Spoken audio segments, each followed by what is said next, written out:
court basically was saying, go ahead, if the states want to do this, we're not going to put some of the obstacles in their way. For one thing, they held that states did not have to consider the proportionality of the death penalty. They could if they chose to, as Georgia did, but they were not required to. The court itself and then Congress in the Effective Death Penalty and Anti-Terrorism and Effective Death Penalty Act of 1996 began to also severely limit the ability of death row inmates to bring their cases to court after getting one shot at an appeal through the federal system. Any subsequent federal habeas claims, and those are claims where you're basically raising the constitutionality of you're challenging the constitutionality of your conviction. That usually follows a direct, so-called direct appeal, where you're appealing on issues of state law, statutory compliance, etc.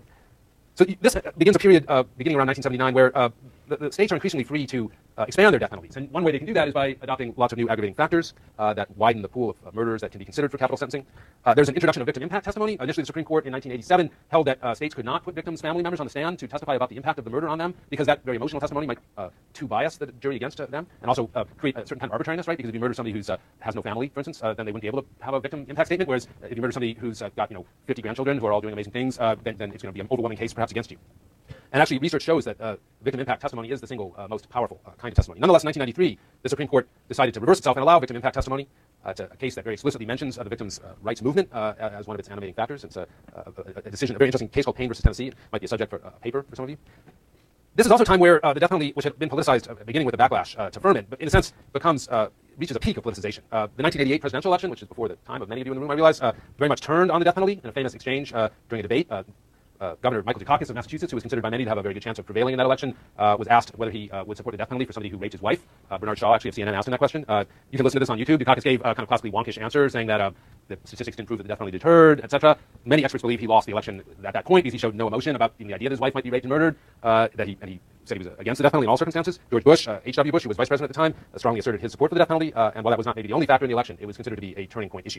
In 1992, for the first time, a Democratic candidate positioned himself as a strong supporter of capital punishment. Bill Clinton was seen by many as having essentially traded on his use of the death penalty as governor of Arkansas to overcome some of the other defects in his campaign, in particular his so-called woman problem, the fact that he had a number of extramarital affairs. Here, in a very pivotal moment in the New Hampshire primary in 1992, accusations resurfaced that he had an affair with an Arkansas television reporter named Jennifer Flowers. Clinton went on TV to deny that, as the first of many such occasions. And during a period where his campaign seemed to be stuck in the water because of that, he went back to Arkansas to carry out an execution, after which he ended up coming in second in the New Hampshire primary and gave himself the name the Comeback Kid. And the rest is history, as they say. In 1994, the federal government, with President Clinton and Democratic senators like Joe Biden in the lead, enacted a crime bill that included over 60 new federal death penalty crimes. So this is really the moment of triumph of the death penalty. We've come a long way from just Gregg, a kind of grudging acknowledgement of the death penalty. Now the death penalty has become a sort of supermajority issue. So the death penalty, in many ways, prevails over the effort of abolitionists to eliminate it in the 1960s and 70s. But as this slide suggests, it's a kind of a weird death penalty that we're left with. I like to analogize it to the Stephen King novel Pet Sematary, which, despite this picture, there's not a good movie yet of that book, but I hear one is in the making. The death penalty is back, but it's a bit different. It's a little off. Yes, now and then we have sort of near-perfect executions, where somebody that everybody agrees is a monster is executed in relatively short order in a satisfying way to at least many people. Timothy McVeigh's execution had that quality. Lots of people who are anti-death penalty found themselves kind of going, okay, I think I can live with this one. And in any event, it's an example that for at least sometimes it seems the death penalty works, if that means it's satisfying to people. But there's something peculiar when we look at the death penalty, especially after Gregg versus Georgia, right? And before. On the one hand, it looks like, we are back in around 2000 at the level of executions that we had in 1950 before all this legalization began. But what actually that shows you is that it's not a new plateau or the beginning of a greater rise. If we look at executions up to 2006, what we see is that this period, the 90s with the Crime Act of 94, and this was sort of the high watermark for executions, and since then, they've actually receded. And today, they're even lower than they were in 2006. So at the most, 100 people a year were being executed in 1999, just for 1 year.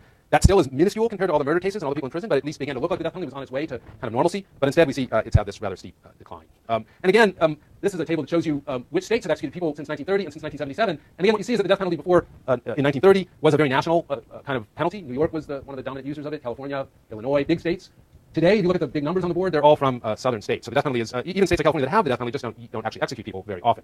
The other weird thing about the rejuvenated death penalty is that it doesn't sort of work very well in terms of getting people sentenced to death and to stay there. They keep getting removals. These are removals from death row not by death, but by judicial decision. And what you see is that even after the Supreme Court began to deregulate death, the death penalty still kept getting reversed. And this continues to this day. It's one of the reasons it takes 25 or 30 years to get to the point where you're being executed in California, because your conviction may be overturned on a technical issue of evidence or other state law issue. You get a new trial, a new sentencing. It has to go all the way back through the appeals process, and lo and behold, a long time has gone by. And that's notwithstanding reductions in the rigor of the federal courts and what you might expect to be the kind of learning curve as states figure out how to comply with the rules. Now, why is that? It's probably just because having required better lawyering for death row cases, which is one effect of the Gregg decision in terms of requiring this more elaborate due process, you just end up finding a lot more errors. And in other words, a lot of people are in prison with legal errors in their cases as well, but they don't have the same access to lawyers and to appeals that people on death row do. So although you could say Furman wasn't a knockout blow to the death penalty, I have begun to think of it as kind of wounding the death penalty in such a way that it has kind of slowed it down over time to the point where it's become more and more dysfunctional. And that's one of the reasons we have this bizarre death row phenomenon. Very few people executed, lots of people on death row, which creates a weird anomaly because the whole point of the death penalty was to have an alternative to imprisonment. But instead, the death penalty has become a very expensive form of imprisonment, which for many prisoners is more attractive than the alternative forms of imprisonment. You get to be at San Quentin, for instance, if you're here in California.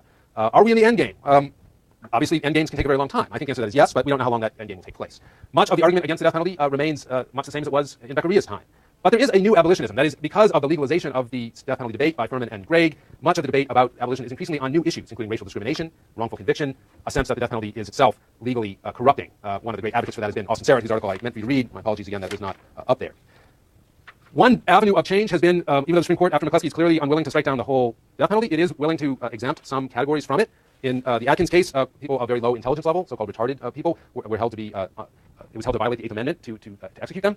You read the Roper versus Simmons case, which applies the same Eighth Amendment analysis to juveniles. Basically, the Supreme Court, when it's trying to decide whether the use of the death penalty, whether it's in Gregg or here applied only to juveniles in Roper, asks itself, first of all, whether the death penalty is very unusual by asking what kind of pattern of use there is. And one of the reasons that the juvenile death penalty was struck down eventually is that America had become almost unique in the world in terms of holding on to the juvenile death penalty. Amici, some of the briefs filed with the Supreme Court showed that only 7 countries other than the United States had executed juvenile offenders since 1990. These aren't countries that we normally put ourselves in the company of in terms of their legal system, and so this obviously exercised a certain amount of embarrassment, but it also suggested that the juvenile death penalty did not have the kind of support, even in the United States, that the death penalty more generally might be said to have.